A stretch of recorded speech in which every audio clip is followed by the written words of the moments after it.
नमस्कार, रामकृष्ण हरी, राम राम. बघा, हे आज न्यूज फ्लॅश झाली. ते न्यूज बघून थोडंसं आश्चर्य वाटायचं कारण काही नाही. पण ह्या न्यूजच्या पाठीमागं जो काही गर्भित अर्थ आहे, जी काही गोष्टी आहे, राजकारण आहे, ते खूप महत्त्वाचं आहे. आता शरद पवारांच्या पुण्यातील मोदी बागेतील घरामध्ये सर्व कुटुंबातील जे काही व्यक्ती आहेत, खास करून जे काही नातवंड आहेत, ह्या सर्वांना या ठिकाणी त्यांनी जेवणासाठी बोलवलंय. आता नेमकं जेवणाचे कारण काय आहेत? म्हणजे हे जेवणाची जी काही रीत आहे, ही आता हल्ली या 1-2 वर्षापासून बघायला मिळते. स्नेहभोजन, जेवण हा कार्यक्रम म्हणजे एकत्रित ह्या 2-3 पार्ट्या मिळून एकत्रित येऊन स्नेहभोजनाचं आमंत्रित एकमेकांना करतात. आणि तिथं येऊन ते चर्चा काय करतात तो वेगळे सांगायची गरज नाही.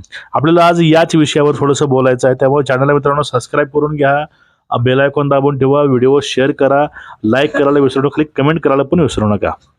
बघा, आता हल्ली ह्या 2-3 महिन्यामध्ये शरद पवार हे जास्तीत जास्त आजारी असतात आणि आताच ते बरं होऊन आपल्या पुण्यातील निवासस्थानी पोहोचलेले आहेत. आणि पोहोचल्या पोहोचल्या त्यांनी एक न्यूजवरती सपत्नीक म्हणजे काकूंना सोबत घेऊन एक बातमी टी व्हीवर चालली होती. आणि ती बातमी ह्या सगळ्या मीडियानं दाखवली. ती बातमी होती पवार विथ पवार नसून पवार वर्सेस पवार. आतापर्यंत पवार विथ पवार होतं, पण आता पवार वर्सेस पवार ही बातमी पुढे चालवली होती. त्यामध्येच योगेंद्र पवार, जय पवार, रोहित पवार हे प्रामुख्याने 2 ते 3 लोक त्या ठिकाणी टी व्हीवर दाखवत होते. आणि ते शरद पवार त्या सगळ्या गोष्टी न्यूज पाहत होते. आता ह्या सगळ्या गोष्टी बघितल्या, सगळं राजकारण बघितलं, सगळं पॉलिटिक्स बघितला. यामध्ये ही स्नेहभोजन जे आहे, हे भोजन करण्यामागं एक मित्रांनो कारण लपलंय. ते कारण काय की बारामतीमध्ये एक वाक्य जय पवारांनी बोललं होतं. ते वाक्य कुठलं होतं? 2029 मध्ये निवडणुकीमध्ये हे जय पवार उतरणार ही तिथं बातमी फ्लॅश झाली. त्यावरती रोहित पवार, योगेंद्र पवार, त्यानंतर जय पवार हे सगळे जे काही आहेत, जी पवार नातवंड आहेत, हे आपापल्यामध्येच भांडतायत की काय, असं जे वातावरण आहे ह्या सगळ्या मीडियावरती समोर आलं. आणि हे आपल्या केविलवाने डोळ्याने शरद पवार बघत होते. म्हणजे 2029ला आमदारकीसाठी जय पवार उभारणार, यामध्ये यांना गर्व वाटला की यांना कुठली अजून पुढली भीती वाटली हे देव जाणे. पण बारामतीवरती आतापर्यंत विधानसभेमध्ये शरद पवार, नंतर अजित पवार, त्यानंतर सुनेत्रा पवार ही फळी आता आलेली आहे. 40 वर्ष बारामती ही पवार घराण्याकडेच आहे. पण आतापर्यंत हे पवार घराणं एकमेकांना सहकार्य करून साथ देऊन आपली जी सत्ता भोगायचं. पण भविष्यामध्ये असं असेल किंवा नसेल, यामध्ये ह्या चाणक्याला म्हणजे स्वयंघोषित चाणक्याला पुढला अंदाज आला असावा की भविष्यामध्ये बाबा हे असं असं होईल. यामध्ये जे आपण काय आयुष्यभर जे हे गड राखून ठेवलाय, हे गड भांडणामध्ये विखुरला जाईल. आणि जे आपलं काही राजकारणाचा काही अस्त झालेला आहेच, आता उरला कुठं उरलाय, ते राजकारण उरलंच नाही. कारण पवारांचा पक्ष इनडायरेक्टली कोण चालवते तुम्हाला परत सांगायची गरज नाही. शरद पवारांना राज्यसभेवर जाण्यासाठी कुणाच्या जाऊन पाया पडाव्या लागल्या, म्हणजे विनवणी करावी लागली, काय डावपेच करावे लागले, सगळ्यासमोर जग जाहीर आहे, उघड आहे. आणि शरद पवारांची अवस्था आता अशी होऊन बसली आहे, आपला पक्ष स्वतः चालवू शकत नाहीत, ते राज्य काय चालवतील. पूर्वी पवार साहेब म्हटलं की देशाच्या राजकारणामधील एक विशिष्ट असं नाव होतं.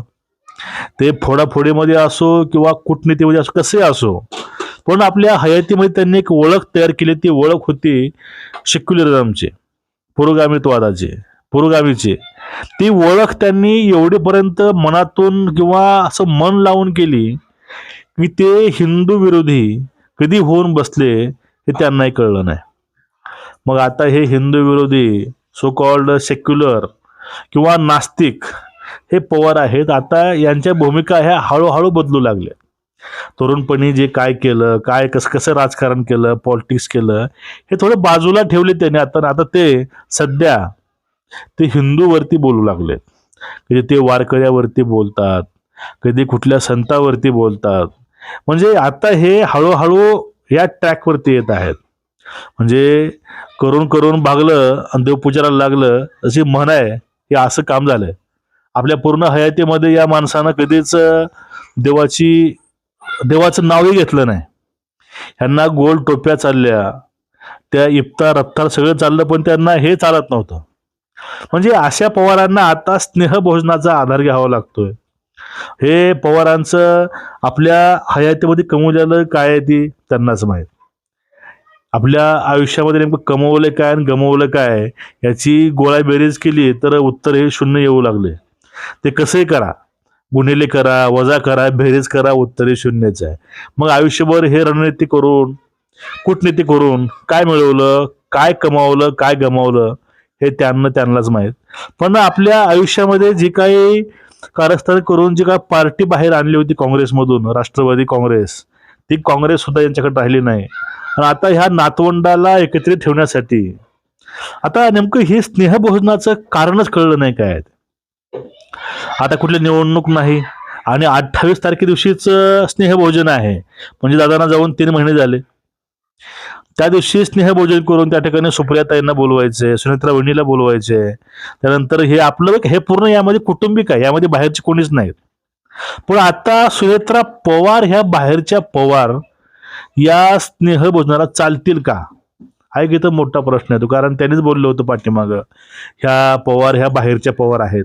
पण आता त्या पवारांसाठीच ही स्नेहभोजन ठेवावं लागतंय.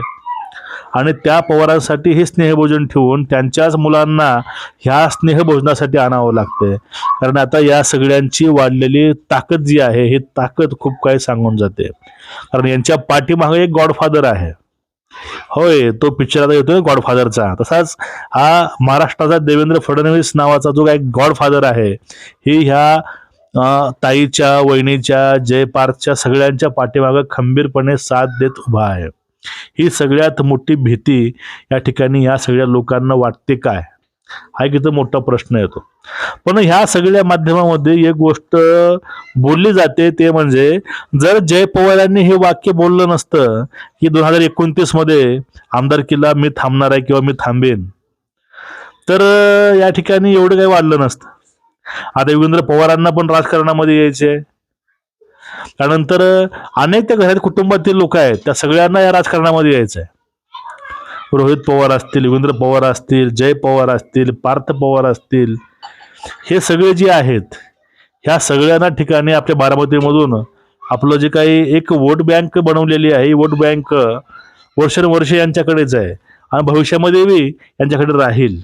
मग आता त्या वोट बँकेसाठी हे सगळं नियोजन लावायचं कामं काकाने चालू केलेत का इथं, हा सुद्धा प्रश्न पडतो.